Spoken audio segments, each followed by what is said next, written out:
Sahabat yang terkasih dalam Tuhan Yesus Kristus, jika saya bertanya, pemimpin seperti apa yang menurut Bapak Ibu sekalian merupakan pemimpin yang baik? Atau misalkan di dalam satu komunitas di mana Bapak Ibu adalah anggotanya dan sedang melakukan pemilihan pemimpin, kira-kira kriteria apa yang menjadi salah satu pertimbangan Bapak Ibu dan saudara-saudara sekalian? Mungkin ada dari kita yang berpikir seseorang yang bisa memberikan visi atau arahan yang baik bagi setiap anggotanya. Atau mungkin pemimpin yang baik itu adalah pemimpin yang bijaksana. Ketika komunitas tersebut menghadapi satu dua persoalan, persoalan-persoalan itu bisa diatasi dengan langkah-langkah yang baik. Tentu saja itu bukanlah hal yang keliru. Namun perlu kita ingat bahwa ada satu hal yang sangat penting yang perlu dimiliki oleh seorang pemimpin yang baik, yaitu pemimpin yang bisa membuat para anggotanya merasa diterima, berharga, dan juga bisa berkontribusi, sehingga ketika suatu saat pemimpin ini harus selesai dari masa kerjanya atau masa jabatannya, terciptalah pemimpin-pemimpin baru dan komunitas itu bisa tetap terjaga lebih lama. Bapak Ibu yang terkasih, yang namanya komunitas, yang namanya perkumpulan orang-orang yang mengerjakan satu pekerjaan tertentu, satu panggilan tertentu, tentulah bukan sebuah tempat di mana ada one man show.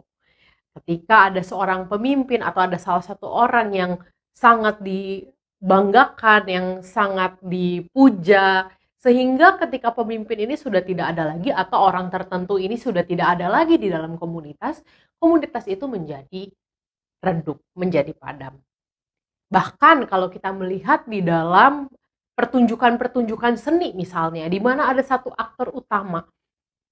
Aktor utama itu juga bukan satu-satunya orang, sehingga pertunjukan itu bisa terjadi. Ada banyak orang lainnya, pemain-pemain lain, bahkan juga orang-orang di belakang layar yang berkontribusi sehingga pertunjukan seni itu bisa berlangsung dengan baik. Dan pada hari ini ketika tema kita adalah bukan one man show, kita mau melihat bahwa komunitas orang percaya, gereja kita, atau bahkan komunitas orang percaya terkecil di dalam keluarga kita adalah kumpulan orang-orang yang perlu untuk bersatu hati, dan juga menjalankan panggilannya bersama-sama. Pada saat ini saya akan membacakan satu bagian dari firman Tuhan dari Yohanes 17 ayat 22 sampai ayat 23. Di situ dikatakan, "Dan aku telah memberikan kepada mereka kemuliaan yang engkau berikan kepadaku, supaya mereka menjadi satu, sama seperti kita adalah satu. Aku di dalam mereka dan engkau di dalam aku, supaya mereka sempurna menjadi satu, agar dunia tahu bahwa engkau yang telah mengutus aku dan bahwa engkau mengasihi mereka sama seperti engkau mengasihi aku." Ini adalah doa Tuhan Yesus bagi seluruh umat percaya. Tuhan tidak mengatakan bahwa nanti akan ada satu sosok yang memimpin seluruh umat percaya. Tidak. Tidak ada satu gereja yang menjadi panutan dari semua gereja lainnya. Tidak. Tetapi yang Tuhan katakan adalah agar mereka semua menjadi satu. It's not a one man show, tetapi ini adalah ketika everybody becomes one. Ketika seluruh orang-orang yang ada, yang percaya kepada Tuhan menjadi satu. Dan pada hari ini kita mau melihat di dalam komunitas-komunitas kita, terkhusus komunitas orang percaya di gereja dan komunitas orang percaya di dalam keluarga kita. Bayangkan Bapak Ibu, ketika kita tidak menjadi satu, ketika ada satu sosok yang terlalu dipuja-puja, bukankah kemudian kita jadi melenceng dari misi dan juga panggilan kita? Di mana panggilan kita adalah membuat banyak orang percaya kepada Tuhan, memuliakan nama Tuhan, dan merasakan kehadiran Tuhan. Jikalau kita mulai memuja satu individu tertentu atau kita mulai bergantung pada satu individu tertentu, kita perlu mempertanyakan, apakah sebagai komunitas kita masih mengandalkan Tuhan atau kita mengandalkan satu orang di dalam komunitas kita? Dan bagaimana caranya agar kita bisa menjadi satu? Ketika kita mau menjadi satu, maka kita yang pertama kita harus memuliakan nama Tuhan, kita harus berfokus dan berpusat pada Tuhan. Jangan sampai kita merasa bahwa pekerjaan Tuhan itu hanya bisa dihandle oleh 1-2 orang, tidak. Tetapi Tuhan memampukan setiap anak-anaknya, siapapun itu, dengan usia berapapun itu, untuk bisa berkarya dan bekerja di ladang Tuhan. Dan yang kedua, Bapak Ibu, kita juga mau belajar agar kita memiliki penghargaan atas keberadaan orang-orang yang ada di sekitar kita.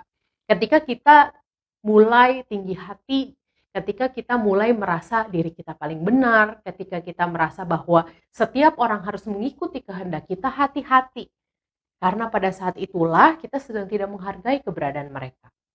Sama seperti misalnya di dalam keluarga. Di dalam keluarga ketika kita merasa setiap orang harus mengikuti apa yang menjadi mau kita, itu adalah sumber perpecahan. Ketika semua orang harus mengikuti apa yang menjadi kehendak kita, itu adalah sumber pertengkaran yang tidak membawa damai sejahtera.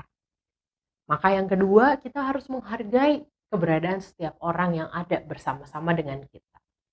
Dan yang ketiga, percayalah bahwa ketika komunitas kita bersatu, ini menjadi satu kesaksian bagi orang-orang lain yang ada di sekitar kita. Di ayat yang ke-22 dikatakan bahwa aku berdoa, aku di dalam mereka dan engkau di dalam aku, supaya mereka sempurna menjadi satu, agar dunia tahu bahwa engkau yang telah mengutus aku, dan bahwa engkau mengasihi mereka sama seperti engkau mengasihi aku. Bayangkan kalau misalkan setiap hari begitu ya, di dalam satu keluarga bertengkar hebat, tidak ada yang mau mengalah, tidak ada yang mau menghargai satu dengan yang lain. Kemudian apalagi kalau di tetangga-tetangga kita jaraknya dekat-dekat begitu ya, dan terdengar. Bukankah orang akan berpikir, oh keluarga Kristen serem juga ya. Bapak Ibu, apa yang dilakukan oleh komunitas kita itu adalah cerminan dari siapa kita, apa yang kita percayai. Dan sama juga kalau misalnya di dalam gereja kita mulai mengikuti kehendak dan dorongan manusia, dan kita mulai melupakan kehendak Allah, kita mau mengikuti apa yang menjadi kemauan kita atau kemauan kelompok kita. Bukankah orang-orang di sekitar gereja pun ketika melihat situasi ini merasa bahwa, oh serem juga ya kehidupan gereja? Tentu saja kita tidak mau hal itu terjadi. Oleh karena itu, marilah kita menjaga kesatuan komunitas kita. Jangan sampai kita kemudian tidak lagi mengandalkan Tuhan, kita malah mengandalkan manusia, tetapi marilah sebagai komunitas yang bersatu kita minta kekuatan kepada Tuhan untuk bisa memperjuangkan damai sejahtera di dalam komunitas kita. Tuhan Yesus memberkati kita.